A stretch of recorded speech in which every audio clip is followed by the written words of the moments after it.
St. Kitts and Nevis passed an OECS model legislative amendment as one of the steps needed to return the Eastern Caribbean Civil Aviation Authority, or ECA, back from Category 2 to Category 1 in order to secure better access to airlines that are under the authority of the United States Federal Aviation Authority. The St. Kitts and Nevis Parliament passed the Civil Aviation Amendment Bill 2022, and similar actions will be taken in other member countries of the OECS. OECS member countries are now moving to ensure that ECA complies with safety regulations provided by the International Civil Aviation Organization, or ICAO. Madam Speaker, the government, our government that is, fully understands and appreciates the importance of the aviation industry. The amendments take a balanced approach between the need to protect the traveling public and, of course, ensuring the viability of the sector. These amendments, Madam Speaker, are really about general aviation and balancing the critically important need for safety with making sure that the regulatory burden is not too great to bear. We as a government will continue to monitor the implementation and work with the OECS and the sector to bring forward additional reforms if they are required. We understand, Madam Speaker, that the main objective of the Civil Aviation Act is to enhance and promote safety within the aviation sector.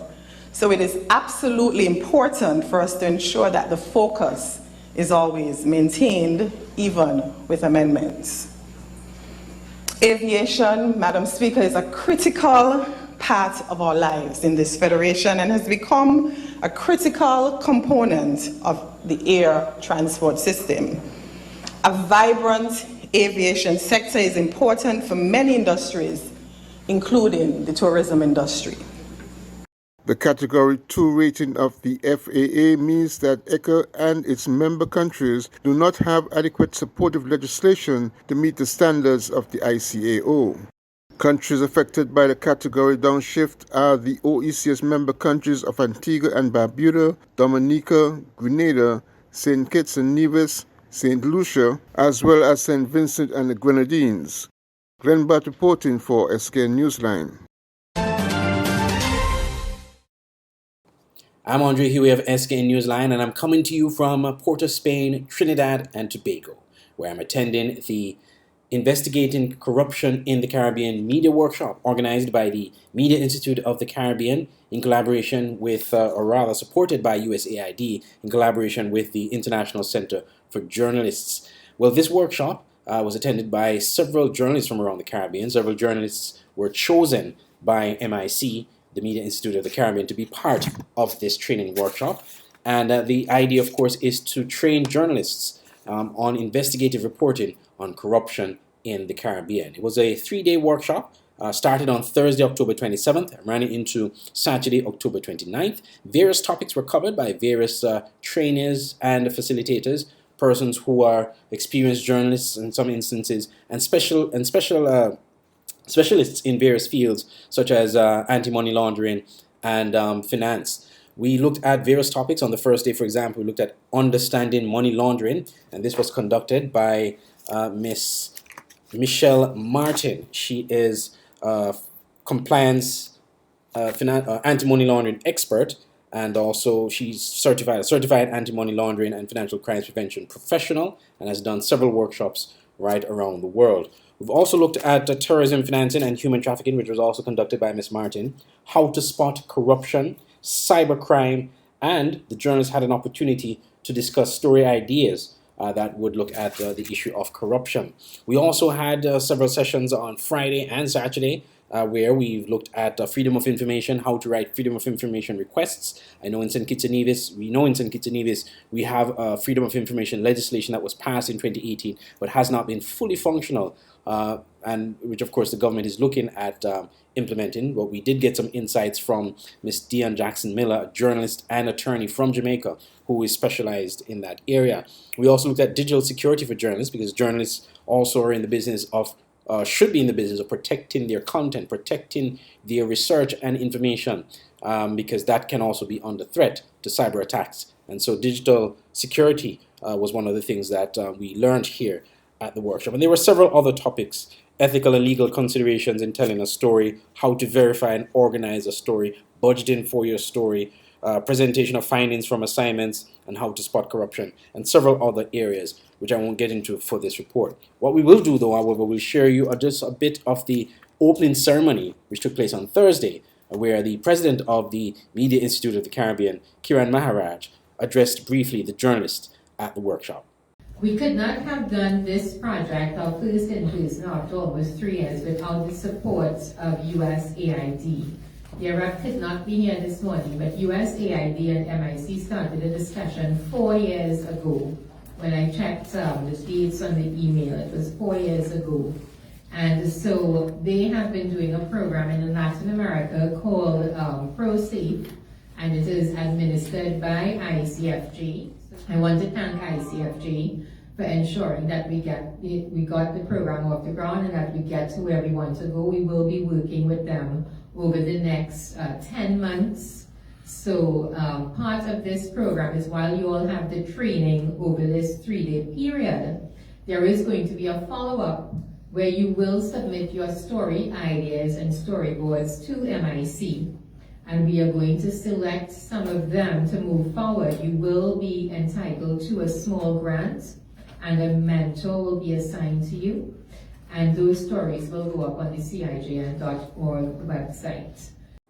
It is the expectation that when this workshop ends, that journalists would go back to their respective countries and jurisdictions and report on stories of corruption, coming up with a project that will be funded through the ICFJ, the International Center for Journalists, and of course supported by USAID. And these stories will be published on the Caribbean Investigative Journalism Network website, CIJN, and that story, of course, can be made available to various media houses across the Caribbean, and they can also publish that, of course, giving credit to CIJN. So, coming to you from Port of Spain, Trinidad and Tobago for SKN Newsline, I'm Andre Huey. Your vehicle is very important to you. That's why you should ensure it gets the best service and care possible only at IAS Diagnostic Center, located at Bird Rock behind the Life Fitness Center gym. Come to IAS Diagnostic Center for wheel alignment, rotor cutting, AC servicing, wheel balancing, oil filter change, diagnostic, tire repair and sale, tinting, and much more. With top-of-the-line equipment, come to IAS Diagnostic Center in Bird Rock. Opening hours Monday to Friday, 8 a.m. to 4 p.m. and Saturdays, 8 a.m. to 1 p.m. Call 767-4422, 662-4416, or 466-6708. IAS Diagnostic Center for quality care of your vehicle.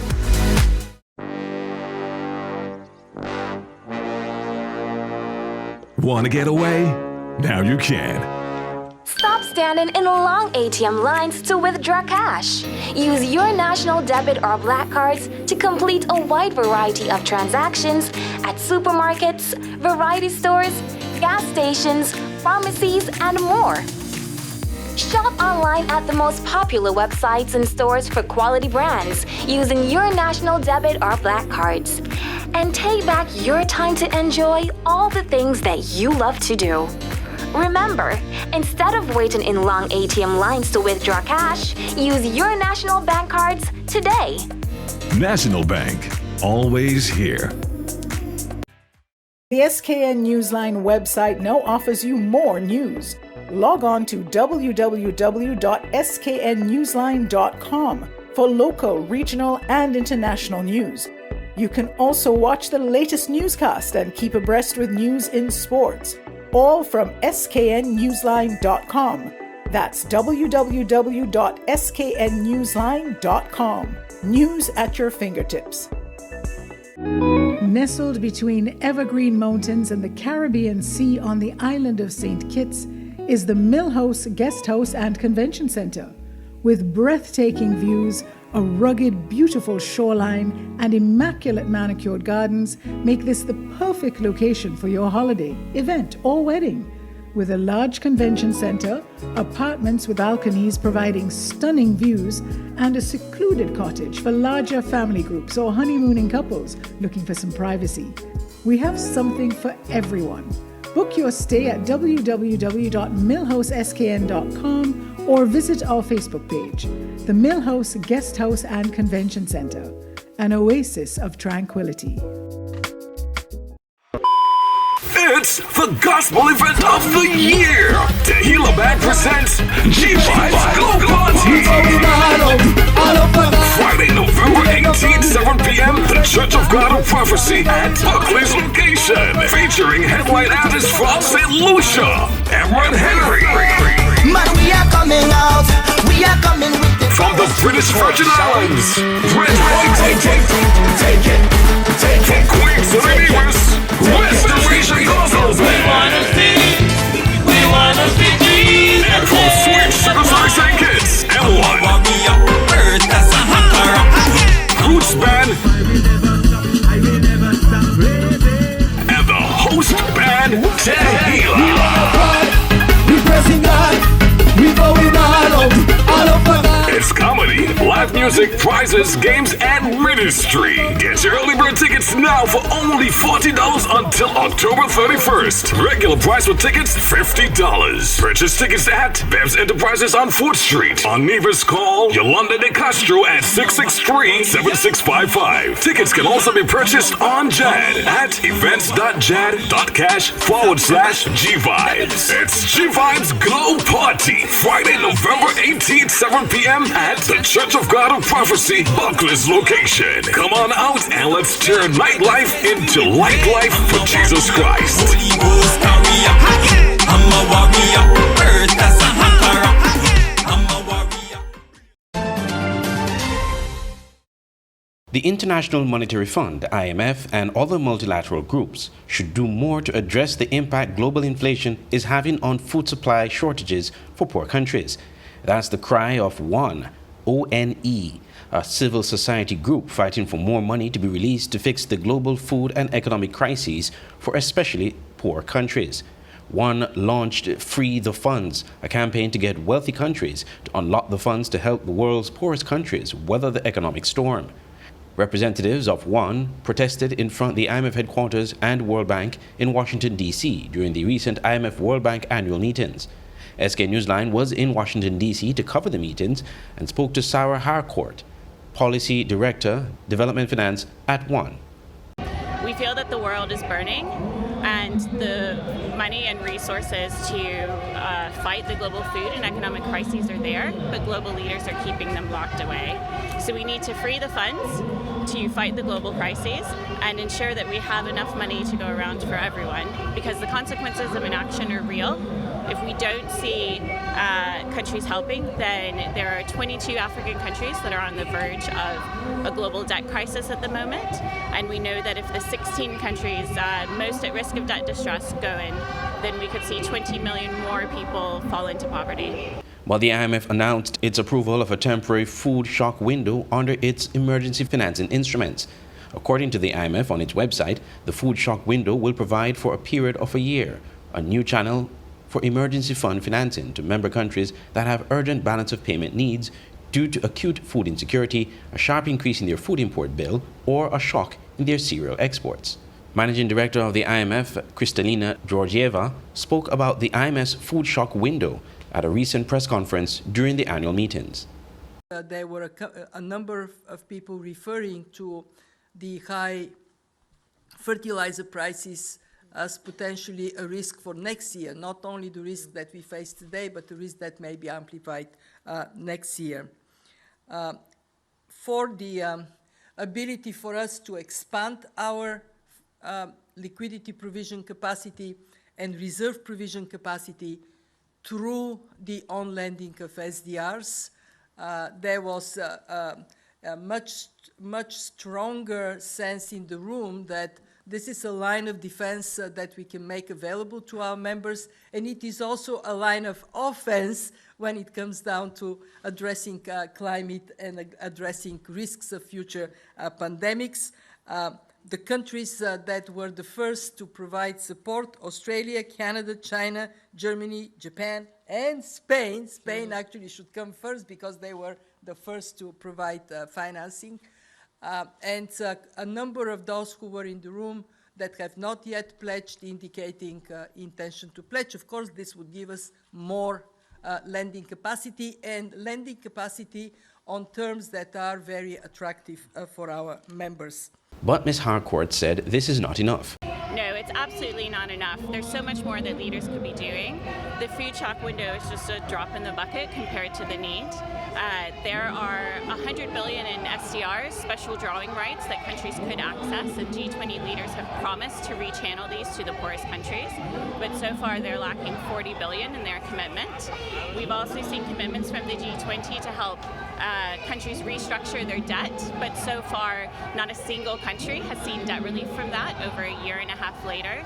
And we also need real commitments from the World Bank and the institutions to reform their lending frameworks so that instead of lending tens of billions now, they could lend hundreds of billions up to $1 trillion if they better leverage their resources.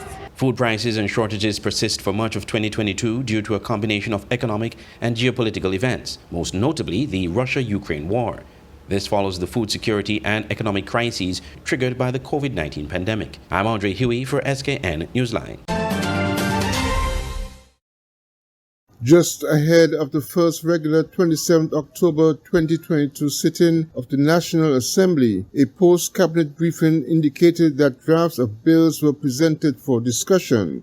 According to the cabinet briefing issued through SKNIS, the first drafts of the Integrity in Public Life Amendment Bill and a new anti-corruption bill were presented by Attorney General Garth Wilkin and approved for circulation to civil society organizations for their input. The cabinet also held audience with representatives of NEVLEC and SCELEC, along with representatives of the Caribbean Development Bank and the Caribbean Center for Renewable Energy concerning the geothermal project on Nevis, with the aim of restarting the project early 2023. The cabinet also discussed the long-awaited universal health insurance, included the associated matters of the legislation and financing options for implementing the plan. Glenn Babb reporting for SKN Newsline. Your vehicle is very important to you. That's why you should ensure it gets the best service and care possible only at IAS Diagnostic Center, located at Bird Rock behind the Life Fitness Center gym. Come to IAS Diagnostic Center for wheel alignment, rotor cutting, AC servicing, wheel balancing, oil filter change, diagnostic, tire repair and sale, tinting, and much more. With top-of-the-line equipment, come to IAS Diagnostic Center in Bird Rock. Opening hours Monday to Friday, 8 a.m. to 4 p.m. and Saturdays, 8 a.m. to 1 p.m. Call 767-4422, 662-4416, or 466-6708. IAS Diagnostic Center for quality care of your vehicle. Mimi, what's that song? There is no better time to discover what your National Bank Visa debit card can do. It can get you out of a pickle. Using my National Bank Visa card is fast, secure, and convenient. Cashless SKN is our new lifestyle choice. National Bank, always here. Online radio has never been this great. It's Voice of the Caribbean Radio at voiceofthecaribbean.net. Tune into Voice of the Caribbean Radio for great Caribbean programs, news, entertainment, sports, and current affairs. Wake up each morning and be inspired with One Day at a Time with Kim Huey. Stay abreast with news across the Caribbean and internationally with the Caribbean News Hour, and be entertained with shows like Reggaeville, Caribbean Classics, and Jive Music Show. Visit our website, download our Android mobile app, or listen us on TuneIn Radio. There is so much more on Voice of the Caribbean Radio, reaching the Caribbean and beyond. Check website or app for program schedule.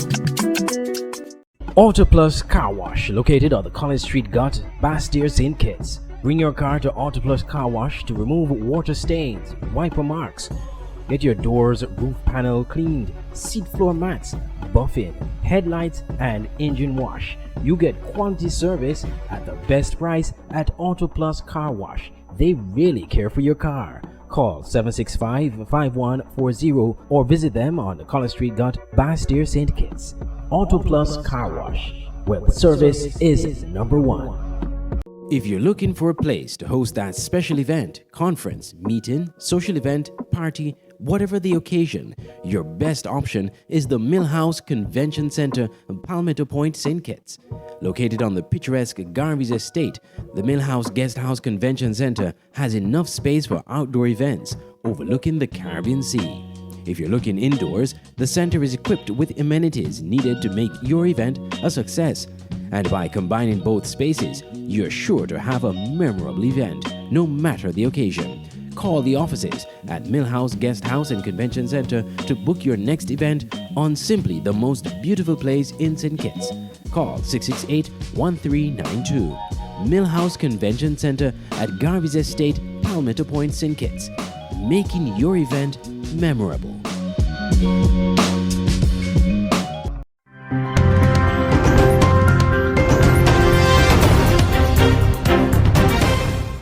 Comprehensive digital transformation is essential to improve efficiency, effectiveness, and productivity, both organization-wise and nationally, to foster innovation and job creation. In Grenada, many reports and roadmaps have been prepared to address either government-related digital transformation, such as under e-government, or with a national focus on realizing a digital society. However, over the years, individual initiatives in these plans have been pursued and are in various stages of completion, which has resulted in a number of gaps and challenges. Governor of the Eastern Caribbean Central Bank, Timothy Antwine, says one of these issues is cybersecurity, which can cause serious damage to a country.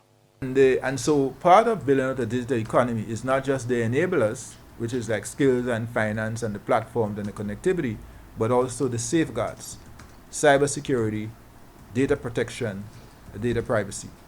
Now, that project that I just mentioned, we have leads, so on digital finance, ECCB, on skills, OECS Commission, on telecoms, connectivity, ECTEL, Eastern Caribbean Telecommunications Authority, and on cybersecurity, CARICOM impacts, leads. You cannot build out if you don't put those things in place.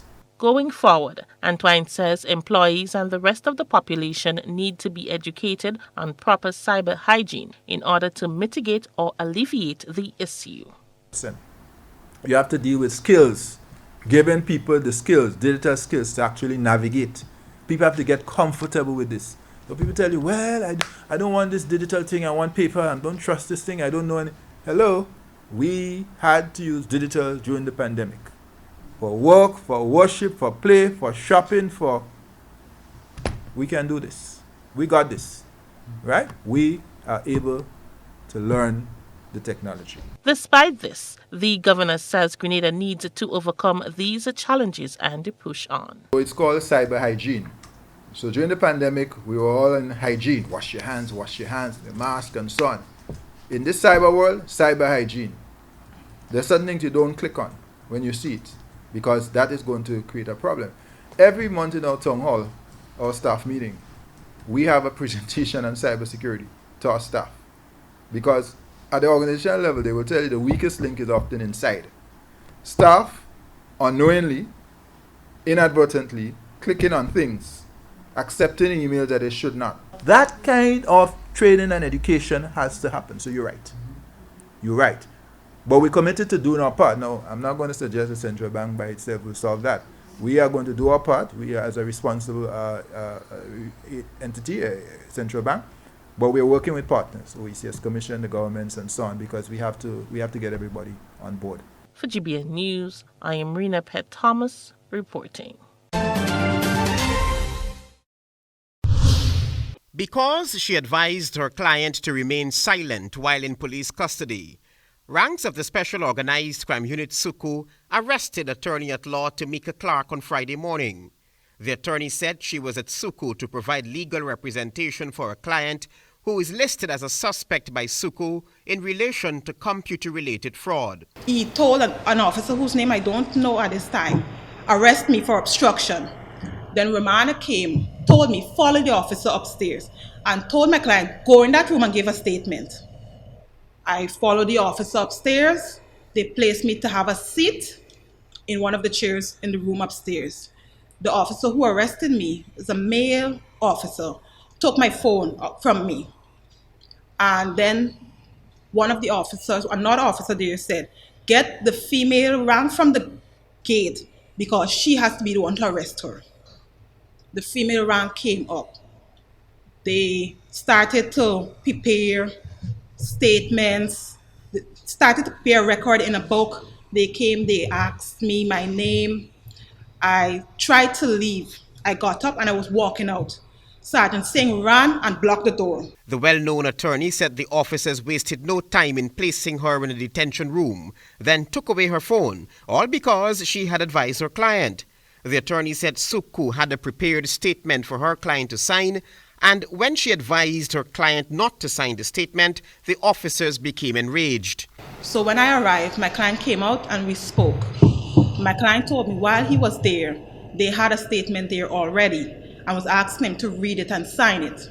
So I spoke with my client, and my client indicated that he indicated to the officer who was there, Mr. Duke, he's following his attorney's advice, and he will not be signing any statement. It has now become clearer that Suku seemed to have planned the arrest of the lawyer if her client had followed her advice and reserved the right to remain silent. Romana told me, you're going to come back, you and your client are going to come back on Thursday at 1 p.m.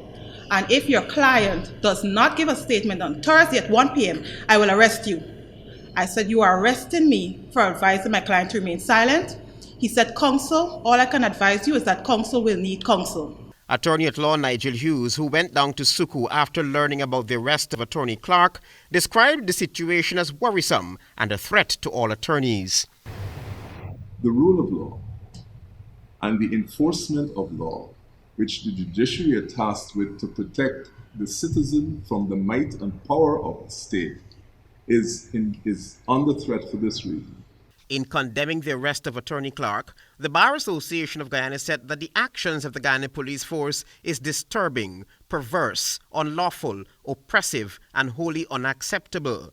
The Bar Association also called for disciplinary action, including termination of any officer or officers who were aware of the situation and allowed this type of conduct.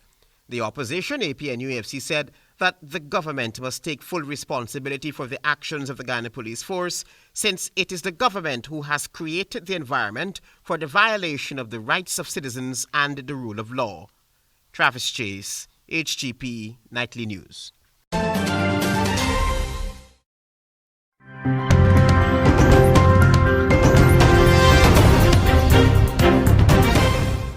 Hello and welcome to this news hour. It's just after 1500 GMT. We begin in Ukraine, where Russia has once again launched missile strikes against the capital. Several explosions have been reported in Kyiv as well as other cities. In recent days, Moscow has stepped up its strikes targeting energy and water facilities. Russia is accusing Ukraine's government of attacking its Black Sea fleet. Let's go straight to our correspondent, Harry Fawcett, who joins us live from Kyiv. So Kyiv is back in the firing line again, Harry. That's right. People woke up this morning to the sound, not just of sirens, but of large explosions, concentrated mainly to the north of the city. That is where there is a large reservoir, a hydroelectric power station. Once again, Russia targeting energy and civilian infrastructure. We went up there ourselves. There were limits on exactly what we could see, what we could report, but there was no question that energy infrastructure had been hit and targeted.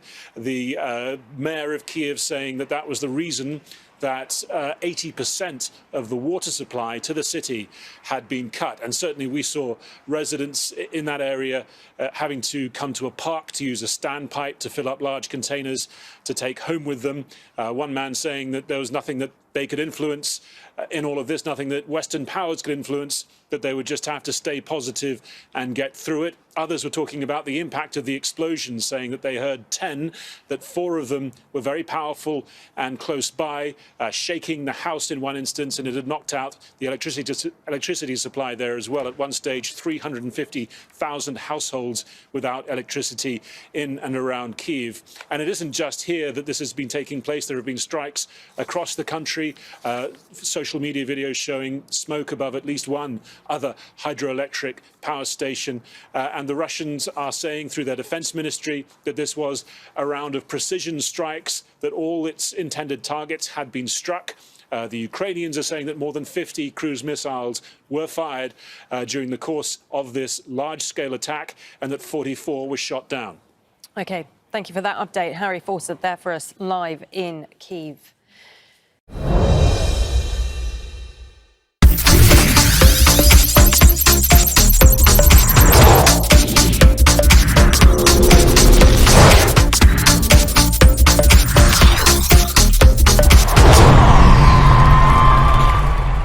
In the first encounter in Brisbane, Bangladesh got the better of Zimbabwe by 3 runs in a nail-biting finish. Bangladesh mustered 154-7 with Najimul Hussain Shanto top scoring with 71. Blessing Muzerbani grabbed 2 for 13. Zimbabwe struggled during the mid-stages at 69 for 5, but Sean Williams recovered the innings with a well-paced 64, but even that was not enough as they fell 3 runs short on 147 for 8. Pacer Taskin Ahmed was thrifty, marking 3 for 19. The Bengal Tigers are now second in Group 2 with 4 points. In the second encounter at Perth, Pakistan got the better of the Netherlands in a low-scoring encounter.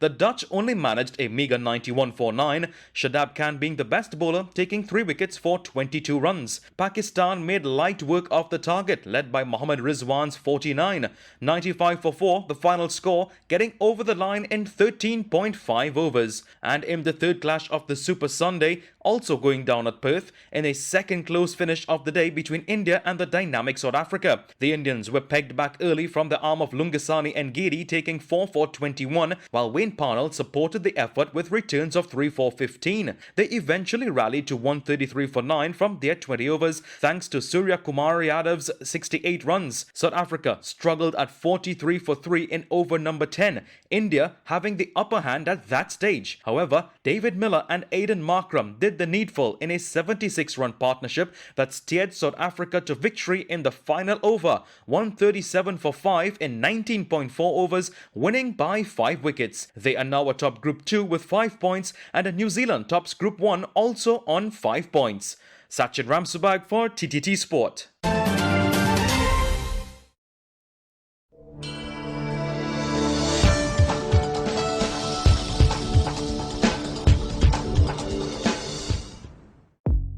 Welcome to the SKN Newsline Weather Report. I am Janil Boone. Here is a look at the forecast for St. Kitts and Nevis.